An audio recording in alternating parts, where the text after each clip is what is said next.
ರಸಗಳಲ್ಲಿ ಅತ್ಯಂತ ಕಷ್ಟಕರವಾದ ರಸ ಅಂದರೆ ಅದು ಹಾಸ್ಯರಸ.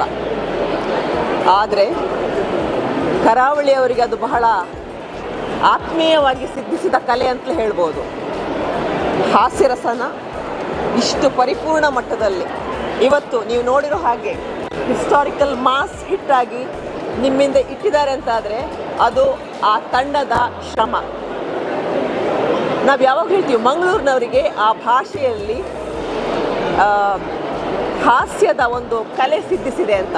ಆ 3 ಜನ ಕಲಾವಿದರು, ಹಾಸ್ಯ ಕಲಾವಿದರು ಇರ್ಬೋದು, ಒಂಥರ ಅದರ ಅಡಿಪಾಯ ಅಂತ ಹೇಳ್ತೀವಿ ನಾವು. ಅಷ್ಟೂ ಜನ ಇವತ್ತು ನಮ್ಮನ್ನು ಈ ಇಡೀ ಆಡಿಟೋರಿಯಂನ ನಾವು ಒಂಥರ ಹುಚ್ಚರ ಥರ ನಗ್ತಾ ಇದ್ದೀವಿ ಅಂದರೆ ಅದಕ್ಕೆ ಅವರೆಲ್ಲರ ಪರಿಶ್ರಮ ಸಾಕ್ಷಿ. ರೂಪೇಶ್ ಶೆಟ್ಟಿ ಹಾಗೂ ಅವರ ತಂಡಕ್ಕೆ ಆಲ್ ದ ಬೆಸ್ಟ್ ಹೇಳ್ತೀನಿ. ಈ ಸಿನಿಮಾ ಹೀಗೆ ಎಲ್ಲರನ್ನು ನೋಡುವಂತಾಗಲಿ, ರಂಜಿಸುವಂತಾಗಲಿ. Thank you.